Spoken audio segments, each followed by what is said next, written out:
brother and sister growing up. I got really overweight. I was almost 300 pounds at one point in time. I've struggled with weight my whole life.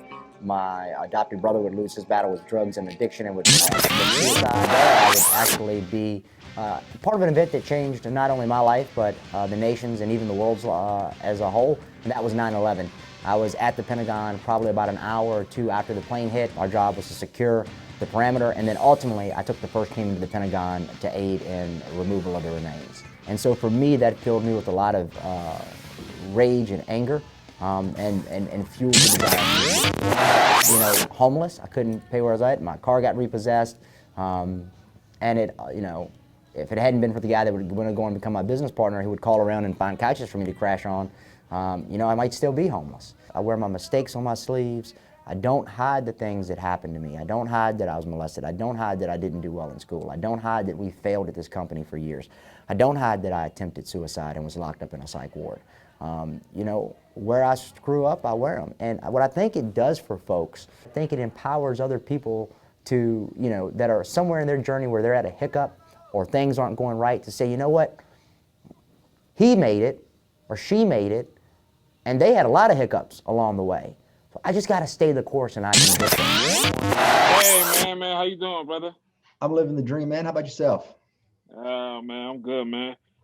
First and foremost, man, I want to appreciate you for accepting this, man. Thank you. No, man, thanks for the invite, man. I always like talking to folks. Yeah. Definitely, man. So we're going to get this started. I'm talking about that action. I'm your host, Will, and I interview people from all over the world that come from humble beginnings and understand that it takes more than just wanting and wishing to make things happen, but it takes action. And it's because of that action I got a special guest, Danny Farrar. Am I saying your last name right? I probably jacked it up. You can say it however you want to, man. It doesn't bother me. Some people call me Farrar. Drill's starting to call me Ferrari. I'm not real picky on it. What's the right way? I said Farrar. Farrar? Yep. You were close. You're like right there. I know, man. I was thinking about it. I was like, how you say it? I didn't want to really mess it up. But like I said, when I first started, thank you so much for accepting this. I don't know if you remember, I hit you up a while back, and you accepted, and then something happened. I didn't really get it together, and I hit you back again, and you was right. You jumped back on it, so I appreciate that, man. Oh, anytime, thank man. you, I know man. how life goes. For some backstory, I want to give you some backstory for Soldierfit. When I'm originally from New York. I came up here, was looking for a gym, just to join, man, because I was getting sick of the same gym and the same routine. Happened to be walking one day, see a Soldierfit going there, and it's like, for me, it just like opened my eyes it just lit up, man, because it's been something that it's just something that's been different. And I go to the one in Gaithersburg. It's definitely shout out to Gaithersburg, because it definitely got a family atmosphere, and I'm pretty sure that's where you were trying to go for. It was definitely breaking out of the norm of the regular go to the gym, go on the treadmill, go work out. But the boot camp thing for me is like everything. I feel like I go in there every day. I don't know what to expect. Love it. I ain't got to do too much thinking of it, and love it, man. Awesome, man. I'm happy to hear that. Appreciate you. So basically, the things I like to talk about, I really like the I love what you're doing. I love your story, and my things I like to talk to people about, far as I want them to understand that it doesn't matter where you start, where you begin, what cards in life you was dealt. We always dealt different hands, and it could have landed you different ways, but they always a way to get above it. And that first step is the first thinking it, and the next step is taking action and taking steps to pursue what you need to do and pursue your dreams or pursue your goals, whatever that may be. Yeah. So if you can you say your name again and just give me some information how you grew up? Yeah. So my name is Danny Farrar, CEO, founder of Soldierfit, president, founder of Platoon 22, nonprofit that exists to combat veteran suicide. I always tell people I had a very Jerry Springer life. I grew up, I was adopted when I was 2 years old. I was molested by my brother and sister growing up. And so for me, it manifested itself in two ways. Ate my face off. I was almost 300 pounds at one point in time. And I did really, really horrible in school. I graduated 146 out of 147. and really spent the bulk of my life well into my 30s thinking that I was stupid. Ended up, I come from a small town in Southern Virginia by the name of Crew, about hours south of Richmond, and ended up going into the United States military. I wasn't athletic. I didn't, no college was going to take me based off my grades. And so I ended up going into the military. I spent 8 years in the Army as an infantry paratrooper. I took the first team to the Pentagon on 9/11. I was at the Pentagon an hour after the plane hit, and to secure the perimeter, and then ultimately to remove remains. And then I did volunteer to do a combat tour in Iraq. I completed over 800 convoy missions in a combat environment, gun in a 50 cal. Got blown up and shot at pretty much anywhere you can get blown up and shot at in Iraq. Came back from that experience, transitioned out of the military pretty poorly. Really didn't understand what the military had done for me and the soft skills that it had created. And the only thing I saw at that time was that I didn't have a college education. I didn't view myself as an intelligent person.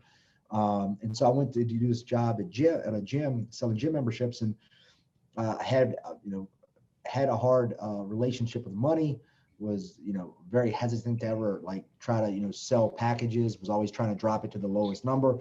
Ended up getting fired on Christmas Eve, got evicted from the house I was in, ultimately ended up getting a divorce, wound up homeless, bottomed out, and ultimately attempted suicide.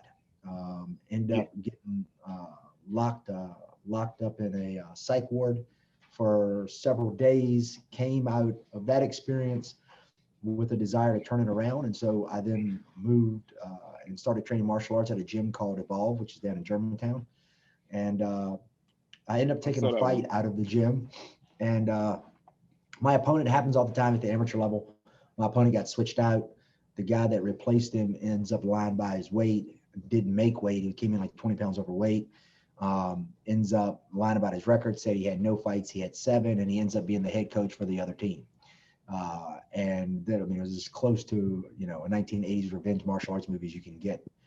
And ended up telling my coach, I said, listen, I know you, I can't promise you I can win, but I promise I won't embarrass you.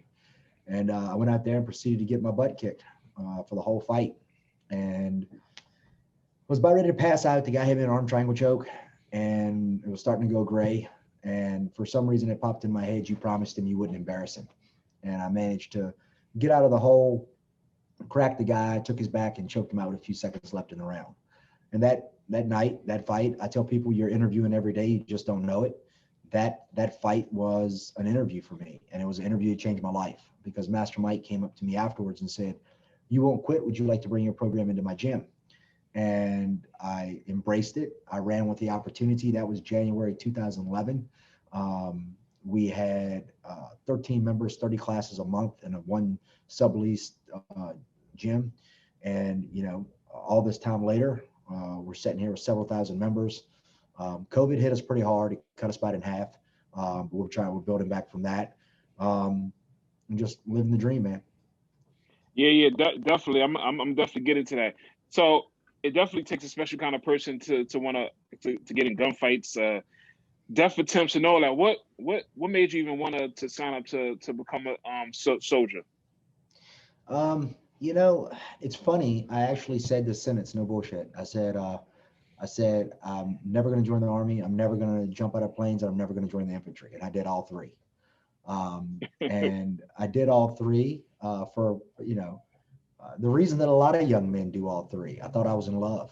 I am a guy that follows my heart, probably to my own detriment, if I'm honest about it. And, I thought there was this girl that I was going to be with forever. You come from a small town, man, that's like the mentality. And my drill sergeant Fessman Pulatasi, I'll never forget this cat, man. Didn't even speak really, really, he had a very, very strong accent. And he was just like, yeah, I don't know if something was lost in translation or if he just straight lied to me. But he was like, she was going to be going to school up at Shenandoah University. And I was like, well, what's close to her? And he's like, Fort Bragg. There's 2-3 other bases close to her that were closer to Fort Bragg. He's like, you look good jumping out of a plane. And I was like, all right, man. I figured how many times could I jump out of a plane? And Army threw me out of planes quite a bit. But no, so I joined up and went in there. So with that, what type of mindset? What type of mindset you have to be to knowing that you're about to be deployed and not knowing what you're really about to face? I think for me, like in the military is weird. I always tell folks like the military doesn't, you can go into the military and not mature, because in the military, they tell you what you're going to wear, where you're going to go, when you're going to eat, when you're going to go to sleep, how long you're going to stand there. Like until you get to a certain rank, you know, like at least an NCO, you don't really have a whole lot of say in your day. I mean, it's like living with like really restrictive parents, right? But for me, I think I went through a phase, you know, when I first came in where I wasn't in shape, and, you know, I definitely didn't feel like a badass. I still don't think I'm a badass, but, you know, it didn't really felt like I fit it. And then I ended up transitioning up to another unit, and that unit, sometimes you rise to your opportunities, right? It doesn't work all the time for people, but, you know, sometimes like if extra responsibility is put on you, then you'll step up and take it. I think that's what happened with me. You know, and for a long time, I was going to be a career soldier. When I first thought I was going to do 20 years, I only really had one real regret in life. I ended up going through what's called RIP, which was Ranger Indoctrination Program, and got selected and recommended for Ranger School. And my mother had died when I was in airborne school. My brother committed suicide 6 months later. And then right after I completed pre-Ranger, which was like a 3-week suck fest, they were like, well, you have 2 years to go to school under this certification, under being selected. And they were, you know, they were like, yo, you're going to have to go, because my father had a tree limb fall out. He was a logger, and I thought it was going to kill him. And they ended up, you know, I told the captain, I was like, listen, I was like, because Ranger School, if you go to Ranger School, it's a 61, 64-day suck fest. You don't eat, you don't sleep. I mean, guys lose 30, 40 pounds going through it. But it's also one of them things that you don't, you know, if you're on day 30 and you have to leave, you don't get to come back and start over at day 30. You got to start the whole process back over. Oh, yeah, go. Right. Wow. So it's like, you know, in that moment that you're going to have to make a decision, either to not go to a funeral or to go to the funeral and go through all this hell again. And so I told the captain at the time, I said, listen, I'm not going to go. My father's not well off. I don't know. And the military, it almost caused me to miss. I mean, I got to my mother's funeral the day before. I got to my brother's funeral the day of. And so I was like, listen, I'm just not going to go. And he's like, well, if you don't go there, you're a refusal of Army schools. You'll never go to an Army school again. I said, okay. So that for me was like what convinced me. I went from being a career guy to I'm getting out. And then when I got out, I wasn't prepared for transition, which is what happens to a lot of guys. And I kind of floundered and had to find my way the hard way. How difficult was that transition? It's difficult because you go from almost like your own enclosed ecosystem, so to speak, right? Like you're on a base. The base is like there's a wall, literally, that keeps the outside world from coming in. You know, and you have your own lingo, your own acronyms. You know, the people that are in there generally look at the world the same way. It's a different mindset. And, you know, it's not a better mindset. It's not a worse mindset than civilians. But civilians and military people just, by far and large, again, there's not a hard, fast rule, but by far and large, they just fundamentally see the world a little differently, right? And so for a lot of guys and girls, when they get out of the military and they go into a civilian environment and they haven't really transitioned, because when you think about what basic training does, basic training takes the civilian, transitions you from civilian to soldier. We don't do a reverse basic. We don't do a reverse from soldier to civilian. And that's part of the reason why people struggle with it. So for you, what happened from the time that you left to the time that you, I guess, became homeless? What's kind of going on in between that time? Yeah, so for me, like I was living at this guy's house, and you know, I was barely making money. And then when I got fired, I didn't have any money, and so you know I had to go because I couldn't pay rent. And you know, I was living in my car, and my best friend, my guy that became my business partner, he would call around and find couches for me to crash on. And that is what I did until we found somebody, because I had horrible credit. I didn't have any money down to put down to rent a place. So that's what I did until we finally found somebody that needed a roommate and let me move in with them. Do you think everything that you was going through after leaving, I guess, the military was a result of being deployed and being away? I mean, it has a part to play in it, of course. I've always struggled, you know, ever since especially from the stuff that happened to me as a kid. I've always struggled with depression. You know, even in today's age, like I'm much better than I used to be, but I have to stay on guard against it. I have to make sure that, you know, I don't let myself go down the rabbit hole. And that takes some honesty about how you are. Like it's a weird dichotomy, right? Like you have to be honest about, like, I have a little bit of an issue, but you also can't be so honest, so to speak, that you wallow in it, right? Right. Because some people will sit there and they go, well, I have an issue, and because I have an issue, then they take the victim mentality. There's nothing I can do about it, right? And then that's a justification for them to continue to, you know, stay stuck, stay depressed, stay anxious, and not get help. And you know, that's a frustrating thing. You know, I see it a lot of times in veterans, like, you know, people, like, there's tons of people out there that want to help you.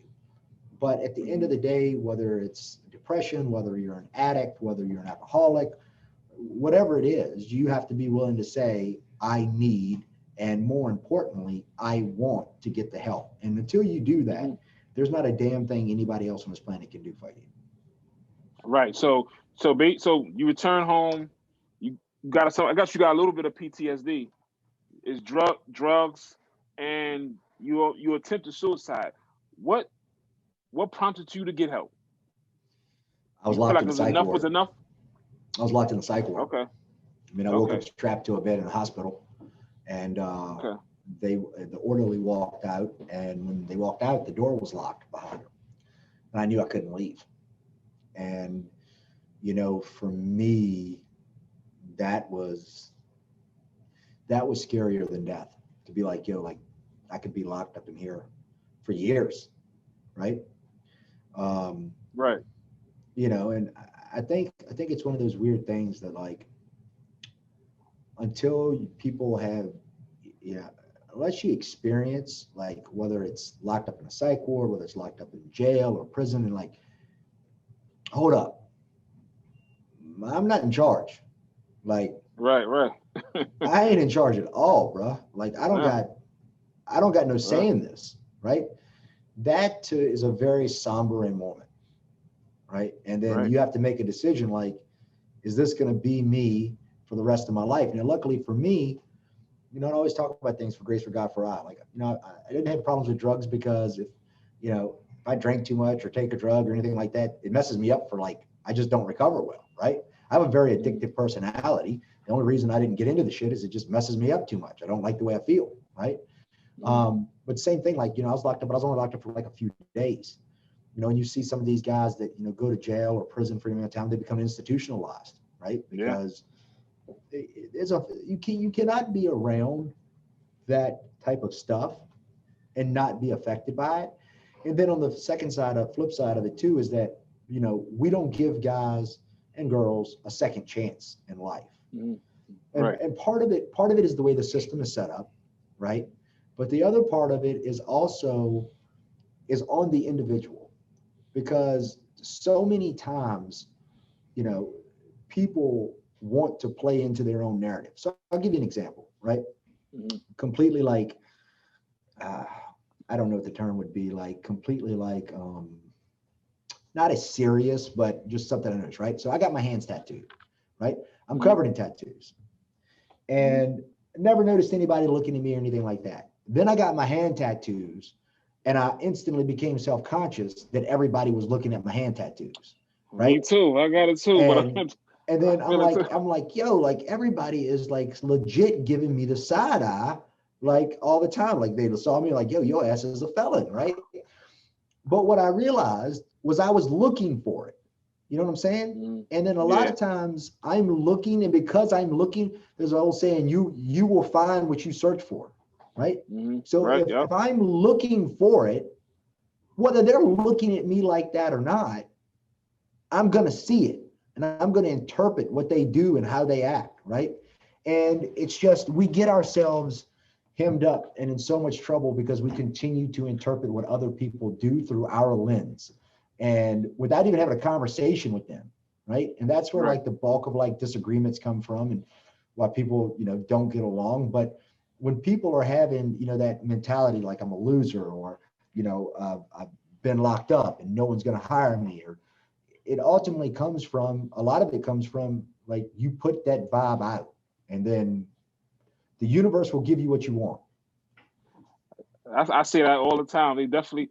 I feel like the universe want to see, really want to see you win. You just got to put yourself in a position to move things. It will move things around. I've seen it work time and time again.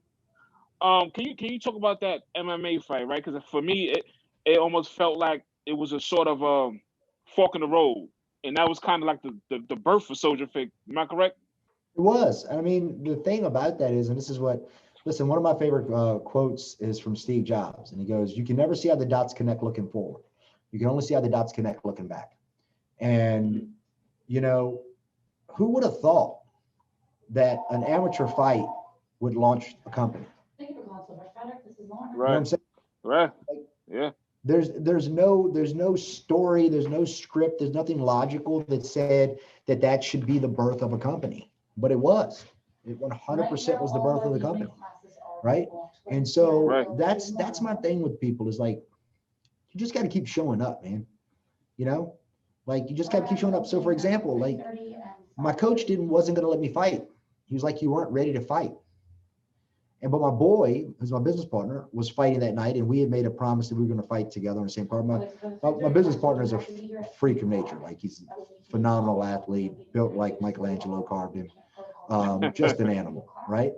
Right. And so he was going to fight, and then coach wanted me to hold off. And then I ended up writing coach one night. I'm like, listen, man, like I understand, like you got a gym, you're trying to look out for that. You don't want people going to you. I was like, listen, I made a promise. I was like, doesn't courage, doesn't like honor count for anything?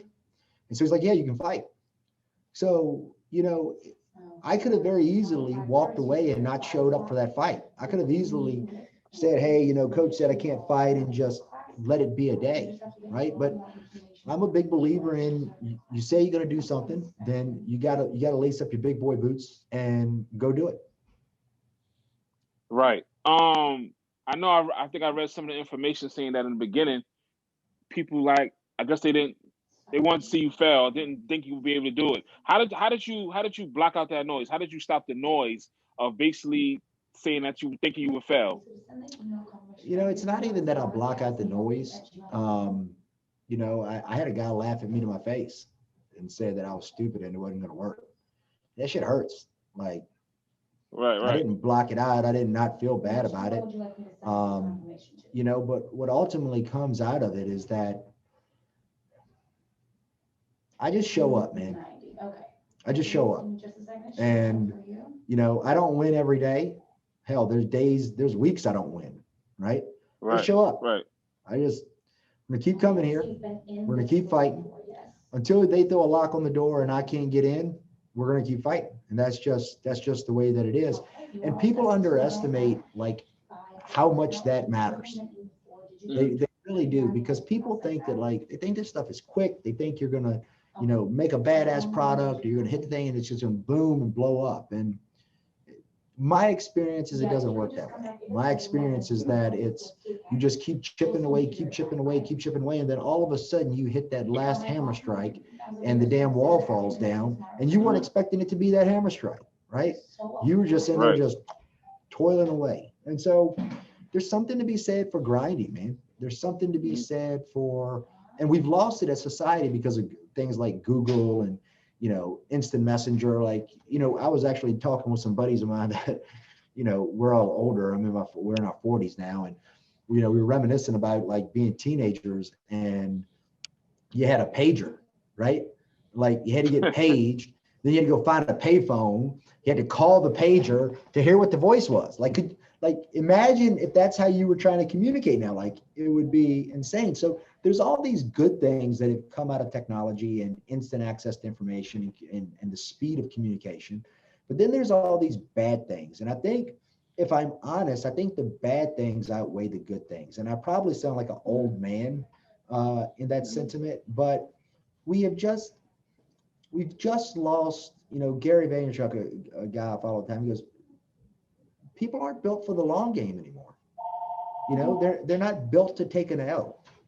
And you're just not going to build anything of consequence without taking an L. I remember watching an interview with Conor McGregor one day, and he goes, what is losing? It's like, I've lost thousands of times before I got here, right? Like, you lose, if you're going to be a professional fighter, you lose thousands of times in the gym before you step on that main stage, right? So what's an L? And all these people believe that they're going to skip all of that. They think they're just going to get the W, and it's not realistic, and that's why so many people quit. No, I agree. One of the things you were saying, I'm 36 years old, and so I say the same thing. I probably feel old too. I say the kids today got it they got it real easy. I appreciate when I was young, I used to be happy to go to grade school just to sit next to the girl I wanted to talk to. That for me was like, I was happy to go to school. Now they can go on Instagram, Facebook, and they know everything about her before they even. And they can be good, but there can be a lot of definitely a lot of bad to that thing. There's no figuring each other out. It's not, you getting it all right there. And another thing, so I can't recall the person who said it, but he said there's no coming of age rituals. Like nowadays, the world and the kids are soft. It's nothing that'll make kids or children or people even want to dig deeper into becoming who they want to be, because they get things handed to them nowadays, and it's just crazy. Yeah. What did you learn from failure? I mean, just perseverance, man. I mean, you just, again, like you go through this whole thing with COVID, right? And you're just like, every day is another body blow. I mean, in my business, my biggest gym went from $93,000 a month billing to $62,000 a month billing in 1 month. Wow.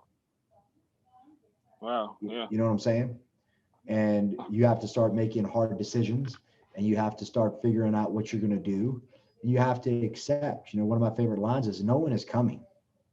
It's up to us. No one is coming. Like, there's nobody that's going to solve your problem for you. And it's really my like, I understand what people say when they talk about things like, I believe things, if I were to be a little philosophical for a second, I believe things like communism and socialism. I believe that a lot of young people that buy into them, I think they buy into them from a very noble place, right? They buy into them from, I want to take care of everybody. That's noble. That's not natural. There is nothing in the animal kingdom that does not have hierarchy. There's nothing in the animal kingdom that somebody, and when I say somebody, I mean some animal ain't going to make it, right? And we people don't like to admit this about humans. Not every human is going to live a great life. Not every human is going to be successful. A lot of humans aren't going to even be close to successful. And there's not a damn thing that me nor you or anybody else in the government is going to do for it. Because those individuals, I think one of the things that opened my mind up the most of this, I was a firefighter for 5 years. I was a firefighter down in Silver Spring. And I started, and again, I feel very comfortable talking about this because I was homeless. I would run a lot of calls with the homeless individuals. And there's a saying that psychosis either leads to homelessness, or within 3 months of being homeless, you develop psychosis, right? So those individuals, a lot of them, the majority of them, have no desire to not be homeless. That is their choice. Like, and the average American can't like wrap their head around that, right? Like, they know where the food pantries are. They know how to survive. They're extremely resourceful. You cannot, listen, you cannot be a dummy and survive in the elements on the streets. Like, they're not dumb people, right? But for a lot of people, that's the life they choose to do, right? There are people that are never going to like make more than $30,000-$40,000 a year. I don't care what you give them for a pay, because they just don't have the drive. I'm not judging them. Like, if you were completely pumped making $35,000 a year, working a job that, you know, is called an entry-level job, or however you want to view it, if that's you, bud, man, do you. I got no qualm in the game, but that's not me, right? Like, I'm gonna friggin' do whatever I can, honorably and ethically, to get myself ahead, right? And I think a lot of times now, when we're sitting here trying to make everything equal, like, when I say equal, understand, I don't mean like basic human rights. I mean equal skill level, right? No one's equal in skill level. It doesn't exist, right? There's something that you do better than I do. There's something that I do better than you do. And for me, I very much like the notion of you rise or fall on your own merits, right? So I say that, but at the same time, I also have empathy for the fact that when people say pull yourself up by your bootstraps, and I'm like, listen, you got to have boots, right? Some people don't have boots. So when I look at things like, if I were king for the day, where things I would invest in places to help these kids, right? To help the kids say, hey, listen, here's a way for you to be able to get some extra education. And explain to kids, like, we've done our youth a major disservice in that we sat down there and convinced everybody that the only way for you to be successful is to have a 4-year college degree, right? I agree. People that are pursuing a degree and they don't even use the shit, right? I agree. You know, I make more than a lot of people with college degrees. I'm not rich by no stretch of the imagination. My wife makes more than people with college degrees. She, you know, make a good living, right?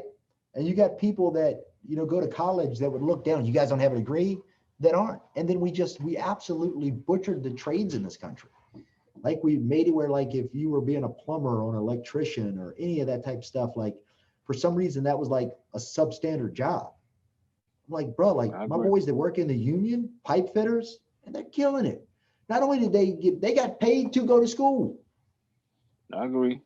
You know, but why do you think it's that way? I think, let's call it VIP syndrome, right? You got people in the club that are dropping $1,000 on a bottle of Tito's they could have got for $26.99 at the local liquor stop, so that they can stand in a 2-foot roped off thing so they can take a fucking selfie of themselves and post on Instagram, I'm up in the VIP. You're eating ramen Monday through Friday, so you can go be in VIP. And furthermore, you're not even in VIP by yourself. Like, you're not fooling anybody. Like, all of y'all got together, spent what last little bit of money you had to your name to throw a selfie up because you think it makes you look like a baller and you're cool, right? And I saw that stuff all the time coming up when I was in the military, and, you know, these guys, like, bro, like, I did it, you know, it happens, right? You know, I get paid on Friday. I'd be broke by Friday night because you'll make like $800 a month. But, you know, people get wrapped up in it, and social media only exasperates it, right? Because everybody wants a filter. Now everybody wants to look like, I'm the cool guy, or I'm the cool girl, or I'm on the inside, you know? And it's just, all these people continue to be setting themselves up for failure because they do that type of crap. And I just, you know, I wish there was a way to make people understand that, like, you don't got to be a doctor. I mean, if you want to be a doctor, be a doctor. Like, you know, nothing wrong with it, but, like, you know, you don't have to be a doctor. You don't have to be a lawyer. There's actually too many lawyers out there right now. They can't even get a job. You know, you can be an electrician. You can be a plumber, and they're honorable trades. And what's more, you make a hell of a living on it. You know what I'm saying? Mm-hmm. But people they just, you know, buy into it. Like, I got to go to college. I mean, I wonder if it's people, it's just the system, the way we were raised, because growing up, even when I think about my parents, is like go to school, get a degree, stay at your job for how many years, collect a check at the end, and then almost live your life. A lot of people, especially in my community growing up, is just taught how to survive. So we really just trying to get to the next day. I mean, that has a lot to play with it. I think that a lot came out of it where, like, you know, even when you look in the military, right? So in the military, like, for you to become an officer, you have to go have a college degree. And you go through that whole process, right? Where did that come out of? I mean, if you start looking at like World War II, right? Like if you got a college degree in World War II, like in that era, that time frame, like you were doing something, boss. You know what I'm saying? Like you were head and shoulders above the rest. And I love learning. Like, so for me, it's not even a thing about whether going to school and learning is bad. Like, I don't care whether you go to school or not. Like, you got to learn every day for the rest of your life or you're going to fail. Right. Right. But one of my favorite lines in a movie is from Good Will Hunting, where he goes, "Congratulations, you wasted $170,000 on education you could have got for $1.75 in late fees at the local library." You know, there's a ton of information out there. There's a ton of ways for you to be able to learn, you know. But you see all these guys that go out and they just go to college, and because we made it sound like college and white collar work is the only good way to live. And the truth is that mindset robbed a lot of people of the middle class. Right. Because they got their ass neck deep in debt. They don't have a job that's paying anything. They're not even going to school for what they're not even working in the what they went to school for, right? And then they're sitting here struggling, trying to pay off this insane amount of college debt. Whereas again, if they had done something like started a business, went into a trade, did what have you, you know, they'd probably be a lot better off with a lot less debt. But I think that's with school also. Like school's not teaching us how to be entrepreneurs, how to do our taxes, how to like they're teaching the same old, in my opinion, some old curriculum that's really past its time. Like there was no like they got kids that's making money off of YouTube now. You got YouTubers that's making a lot of money with no college degrees. And the problem is that, and I always go back to this, right? And this is the thing that I get frustrated with people. I get frustrated with like the whole COVID situation, right? And we're not sending the kids to school. Is my kid getting a little screwed? Yeah, she's not getting the interaction. You know, there's definitely issues with my child, right? However, I'm in a financial position where I have a nanny at home, right? That can take her through her classes, can teach her the whole 9 yards. My kid isn't going to fall behind. The kid with the parents or the single mom or single dad that's trying to figure out how the hell do I go to work, put this kid in virtual school, right? And try to slap together enough for us to be able to, you know, put food on the table. Well, what is that kid doing all day? Who's watching the kid? Who's ensuring that the kid's getting instructed, right?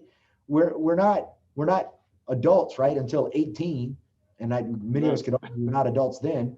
But you got 5, 6, 7, 7, 8-year-old kids sitting at home all day by themselves. Like, how serious do you think the average one of them are taking school? Especially if you're coming from, you know, the lower end of the socioeconomic spectrum.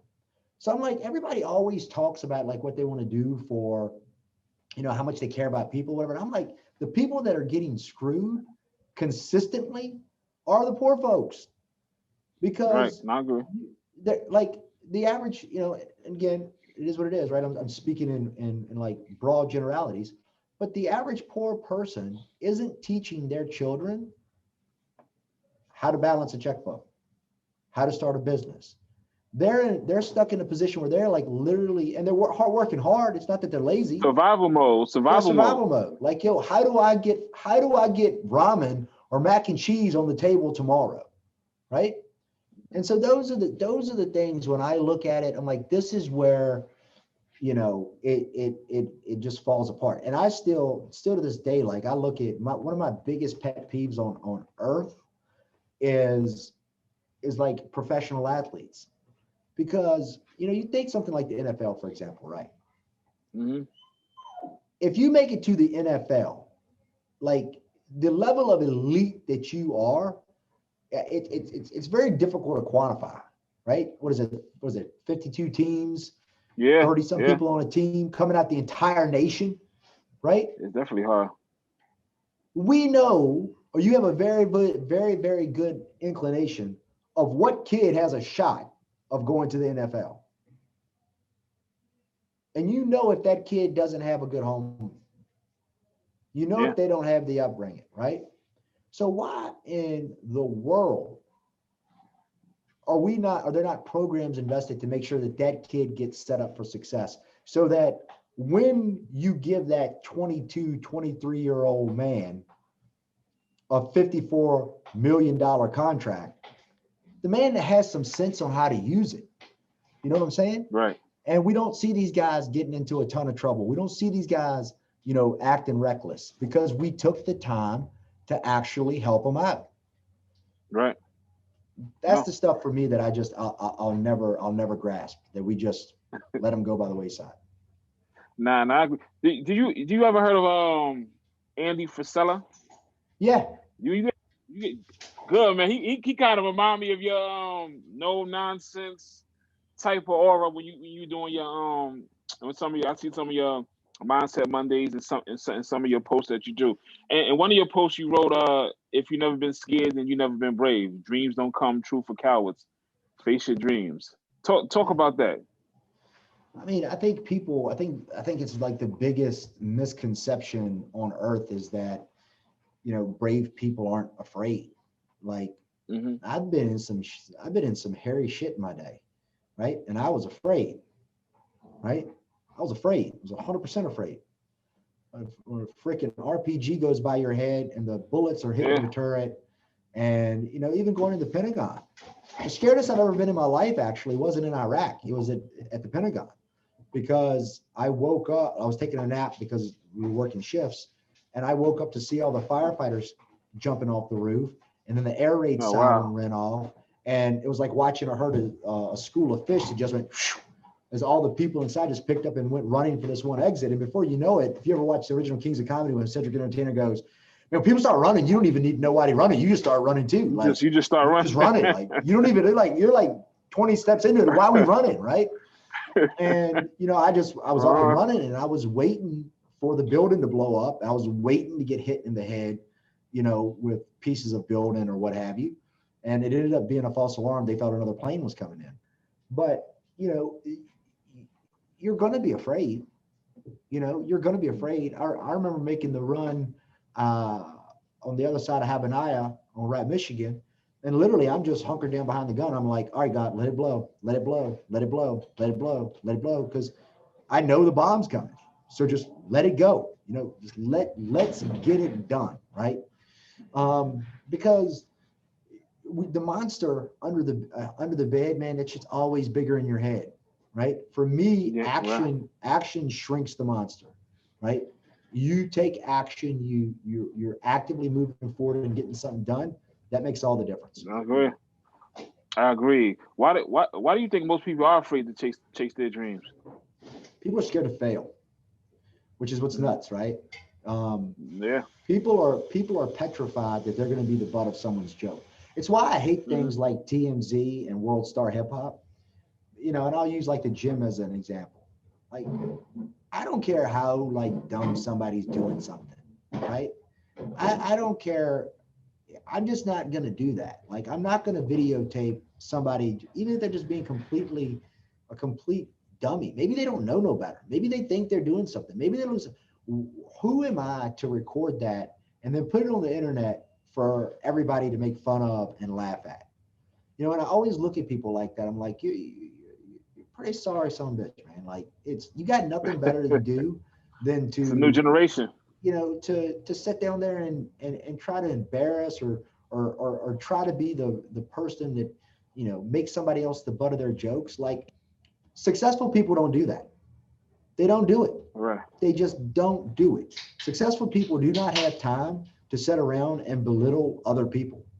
I was just watching a thing with Kevin Hart and Joe Rogan, and he was like, and Kevin Hart was talking about this. He's like, how how little do you have to have going on in your own life that you just want to sit down here and come in and troll? You know, he was like, you know, people would be like, people just, it's almost kind of cool to be negative. Like people be sitting around like, hey man, how was Titanic? And it's like, yes, Titanic was a good movie. And then all of a sudden somebody just said, I hated it. Like, well, why did you hate it? You know, like, I don't know, I got time to talk about it, but I hate it. It was dumb, right? And that's what people do.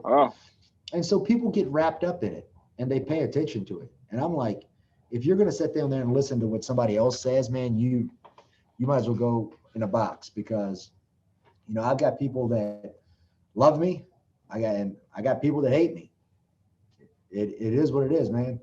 I don't lose sleep or gain solace from either one, right? Because people that love me love an image, their image of me, right? And the people that hate me hate their image of me. You know, and the truth of the matter is I probably don't live up to either one of them. Right. Yeah, I agree.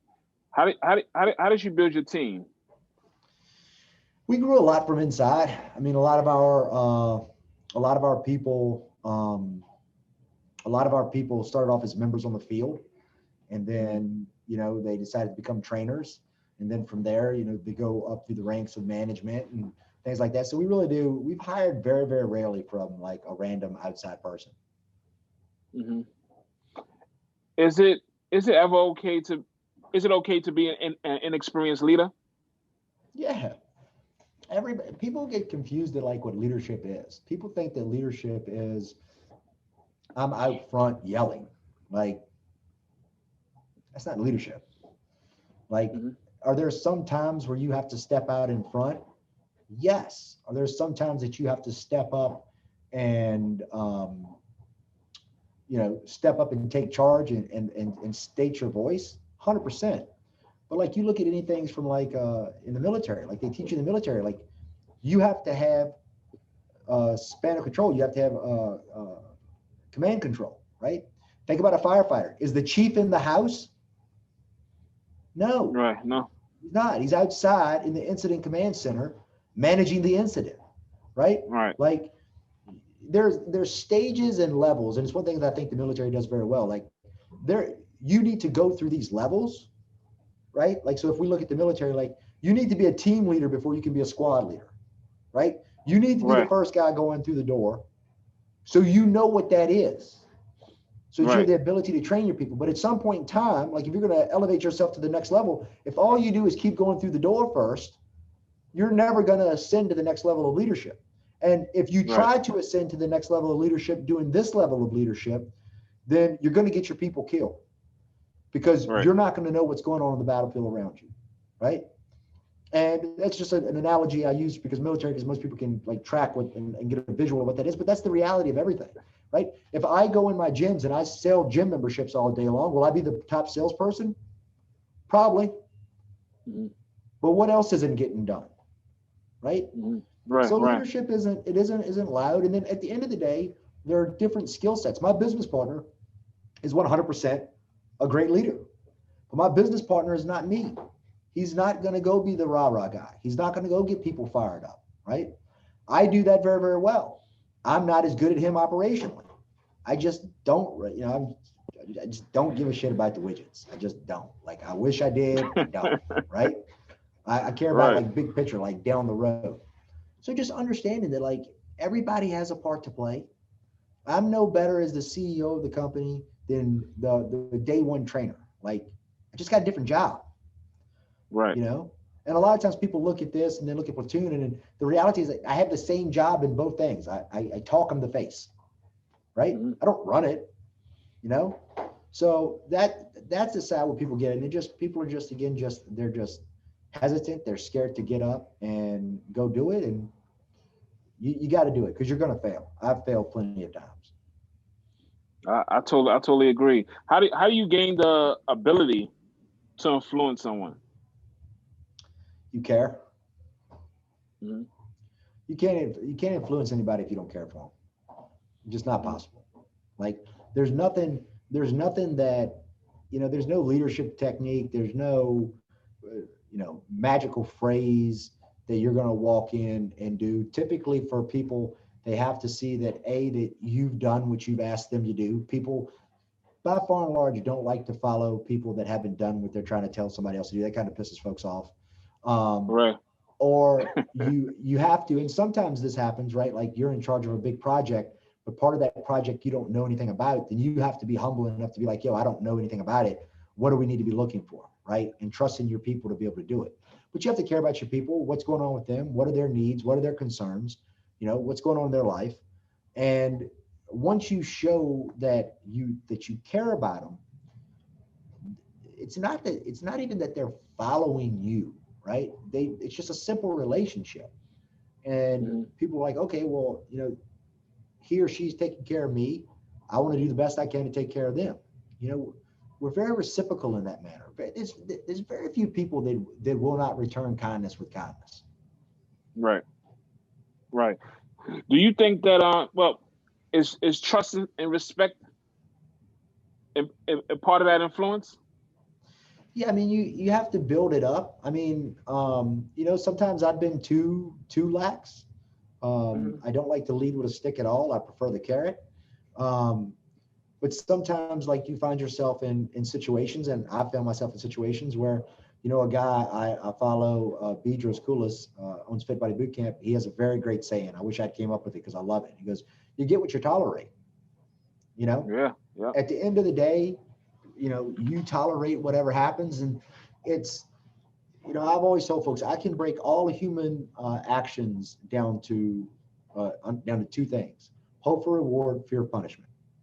There's nothing you can give me for a justification for why somebody did something that I can't break down to hope for reward or fear of punishment.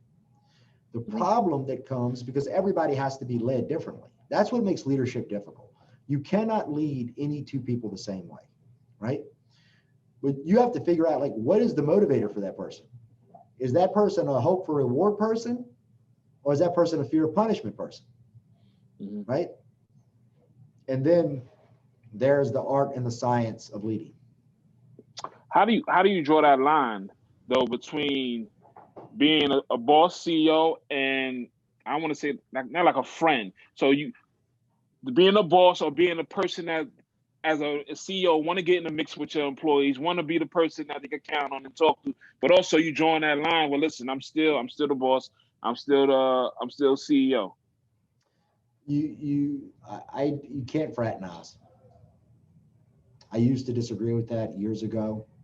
I actually used to get mad at the military for it. But I learned through a lot of painful experiences, you cannot fraternize. You just can't do it. Like, you can't, that's not to say that you can't go do stuff with your employees. You can't do it every weekend. It can't be like, you can't be in the club partying and, you know, because when you party, you act a fool. Let loose. Yeah. You act a fool. Yeah. And right, wrong, or indifferent, if your person is like, yo, I saw Danny, he was puking in the trash can, head upside down on Saturday night, right? Like, it chips away at it, right? Yeah. It chips away at it. You're like, that dude is a clown when he drinks, right? So you don't put yourself in those type of positions. And then, you know, you just maintain the professional bearing. And when you do that, it tends to work out pretty well. What type of emotions you felt, I guess, the first day of your first Soldierfit opening? Oh my God, man. I mean, there was a point in time when I was just like, man, if I could just maybe one day manage a gym, I would be happy.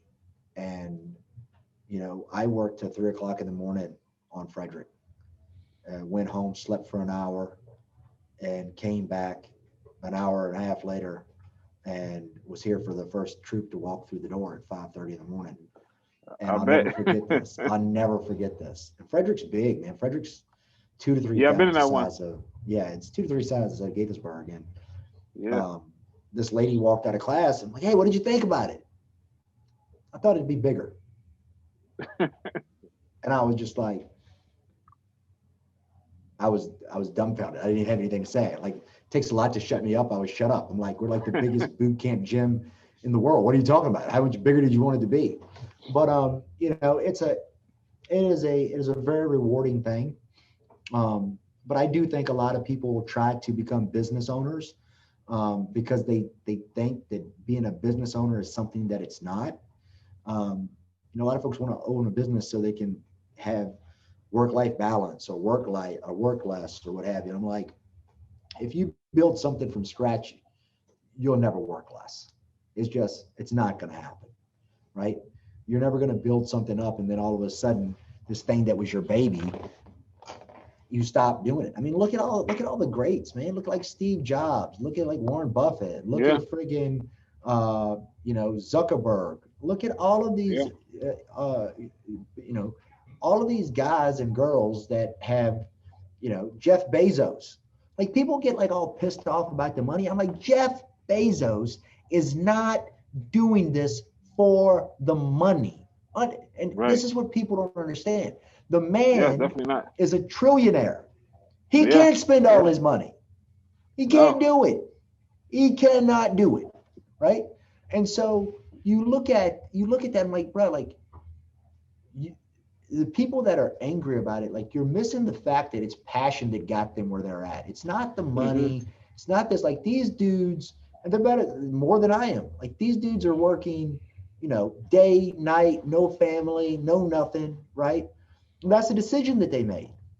But the average person, they lack the skill set, and it's a skill set. It's like, it doesn't make them bad because they're not an entrepreneur. They just have a different skill set, right? Like I can't get pissed that at 183 pounds with busted knees and little legs that I'm not going to get drafted to play offensive line for the New England Patriots. Like if I told you that, like you'd laugh at me like you don't have the tool sets. But for some reason, like we get upset if somebody's like, yo, you don't have the skill set to be an entrepreneur. You just don't, right? Right. You might be really, really good at making the widget. The entrepreneur might have zero ability to make a widget. I can't make a widget. Right. Right? Doesn't make me bad. And the problem is all these people find themselves super unhappy because they keep thinking they're supposed to be this over here because that's what's cool and that's what's right or that's better. Who cares? Like if you make a widget and you make a really, really good widget and you make a good salary off of it, and you have a good life and you have time off to spend with friends and family, why do you really give a shit whose name is on the building, right? Like what are you getting frustrated for? Right. And again, people just think there's something on this other side of the door or on the other field that just isn't there, right? When people tell me they're not happy and they want to go do something because they're not happy, I'm like, bruh, you're not happy because you're not happy. You're not happy because you're not unhappy because you don't have something. You're not happy because you're not happy. And there ain't a damn thing that you will ever be given that will make you happy until you are happy.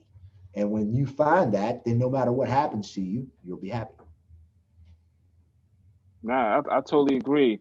Did you, with that first day that Soldierfit opened, did you ever doubt that it was actually gonna happen?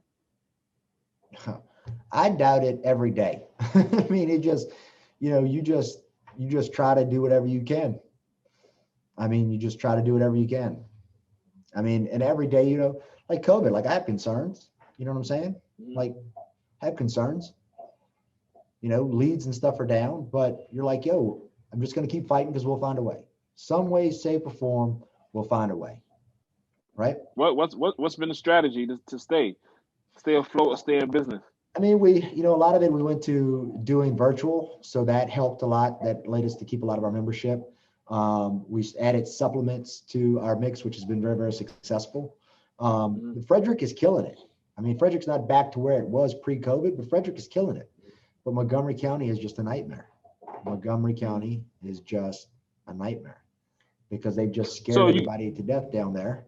And it's just hard to get folks through the door. So you have gyms in other states, correct? Correct. Are they doing a lot being with their COVID policy? Are they doing a lot different? A lot better?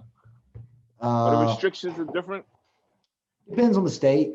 PA, they actually shut them down again at some point in time. and my gym up there the franchise owner up there decided to stay open. Virginia's been pretty close with, has been pretty close to the way Maryland is run. Okay. You mentioned in a post that that 40 you was scared due to, I guess it symbolizes a benchmark.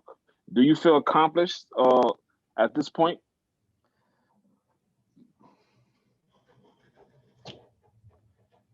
I don't know how to say the next sentence without people not knowing me without it sounding douchey, and I don't mean it douchey. I've felt for a long time like I'm destined to do something big, and I don't think I've done it yet. Okay. I don't know what it'll be. But it's like a weird thing, man. Like we're opening a vet center in, a few months on Veterans Day, and like that's kind of crazy that we're raise $1 million, opening a vet center. But it's probably something I don't do very well. But it's I don't celebrate the wins as much, but that's probably also why I keep doing stuff.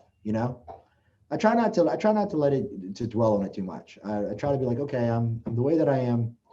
I'm gonna be this way, and just run with it. What is something that you would pay or lose money learning?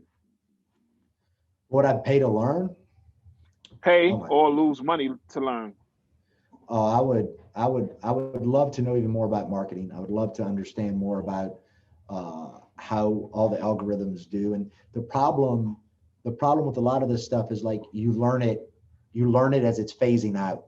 You know what I'm saying? Yeah. Because it evolves so quickly to the next thing that you're always playing catch up. So you gotta be ahead of. You got damn near be ahead of it. Yeah, and before, like, they had all this. Before they had, like, you could go to these, before COVID, like, you go to these conferences, and that would have been on my radar to do and start to try to be ahead of it that way. But that's where we're at. So, but that it's always evolving. So, What any books, any impactful books that you're reading now, man? Oh man, I love it. I haven't seen. I remember before I saw your post. I think you was reading. You was reading a book, not a book a day. It was a book a week. Yeah, a book a week. Some of my favorites are 12 Rules for Life by Jordan Peterson. If you're going to do a business, and really in anything, but especially if you're going to do a business, you have to read. How to Win Friends and Influence People. Fundamentally changed my life. The way that I approach things. Anything by Simon Sinek, Leaders Eat Last, The Outliers, The Tipping Point. If you have a business and it's good to read if you're starting a business, but you haven't established a business, it's as well too. But Traction will give you a lot of stuff on there. The E-Myth, if you're starting a business. I mean, I'm a book all day. Anything by Jocko, all of that stuff's good. When your book coming out, man? We gonna need a book from you, man. I have an ebook, but eventually. Okay. Yeah, I have an ebook, but that goes along with the reboot challenge that we do. But at the end of the day, this is probably one of the things where I'm selling myself short. I don't think I've done enough to write a book yet to do that, to put one out. So eventually I do. That's something I do want to do. I'm doing a lot of research on you, man. I feel no book. How old are you? 41. 41. And I feel like you lived several lives. You know what I mean? I feel like you lived a whole several lives. Do you feel successful? Yeah, I would say so. I'd like to. There's still a lot of things I'd like to do, but if I leave the earth tonight, I think at the end of the day, I don't know whether you want to call it successful or what you want to call it. But if I leave the earth tonight, like, I can easily say that I fought the good fight. I didn't win every fight, but I fought the good fight. I stepped up every day and I did my damnedest to try to, and I fall short all the time, but I do my damnedest to try to be a good man.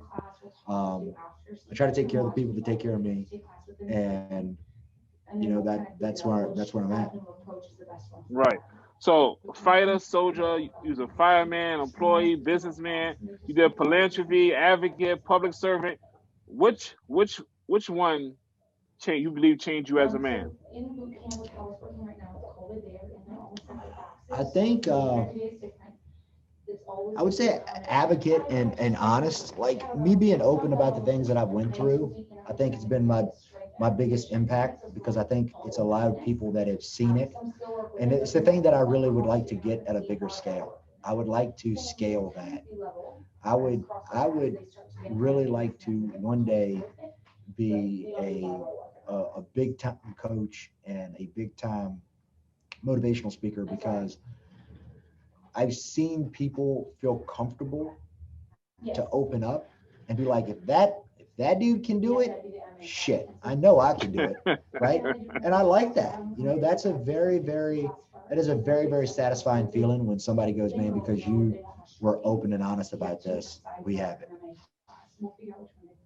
What do you think is, I guess, the future for Soldierfit? Where do you see Soldierfit next 5-10 years? Well, we're working on getting mobile trucks outfitted. We're going to be doing outdoor boot camp trucks with the trucks. Ultimately, want to franchise that because it's low investment for somebody. They can have a business and they can make a good amount of money. So we have the trucks, they're getting outfitted now, so we're going to be rolling that out, keeping the virtual thing going, and then just trying to expand coaching. I mean, accountability is going to be the next big thing in our industry, more so than the gym. We need to get Soldierfit in New York, man. Me and my wife was talking about that. I was like, yo, we need to, if I was back home, I'd try to do that, man. I was like, we need to get it in New York, because they need, to be honest with you, they really need to see that, having one out there. I think a New York one would be perfect, man. Yeah, well, we got virtual, so we run 6:30 noon and 5:30 p.m. every day. You just tune in and do it with the certified black hat taking you through the class. You can do it from the comfort of your own house. Definitely. What's your advice to being unstoppable? Any advice for being unstoppable? You're not going to like it. But it's real simple. Don't stop. Let me hear. Don't stop. It's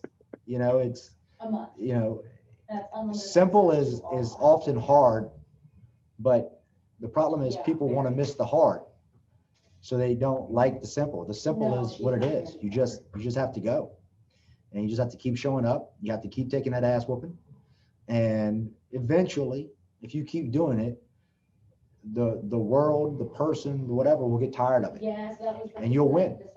There's something to be said for somebody who just keeps getting back in your face. Right. No, I agree. What's your rule to life? My rule for life? For life. For me, it's just again, like I said earlier, man, it's just showing up. You got to show up. You have to show up every day. You can't take a day off. You can't skip your workouts. You can't friggin' not go to work and give 100%. Like, you got to show up every single day, So for us, that's the deal. And this is my last question. What's the legacy? How you want to leave your legacy when it's all said and done, 40, 50 years from now? How you want to be remembered? I want to be remembered as a guy that tried to show everybody that they could do anything that they wanted to do, and as a dad that loved his girls. Like, if they go out with that, and my girls, when I leave, my girls know daddy loved them, I'm good. And thank you, man. When I did a lot of research, I did see you got a million pictures of your girls. So I know, do they balance you out a lot? Yeah, Willow's a honey badger. She doesn't. She gives 0, and River's like the little princess side of the house. But they're the apples of my eye. So yeah, I love them to pieces. Thank you. So at the end of this, I want to appreciate you for just taking time out of your day, man, for just giving me this interview, giving this insight. I'm sure my audience, some that might have known you, some might not, will definitely get some information that is well needed, man. So again, I appreciate you for taking the time out of your day, man. Truly, thank you. Yep. Man, stay warm up there. Stay out of trouble. And if you need anything else, man, hit me up. All right. Yes, sir. Appreciate it. Thank you. Later, brother. Peace. Action, I'm about that action. I'm about that action. I do it with a passion. I'm about that action. I'm about that action. I'm about that action. Do it with a passion. I'm about that action. I'm about that action. Yeah. I'm about that action. I'm about that action. Yeah. I'm about that action. I'm about that action. I'm about that action. I'm about that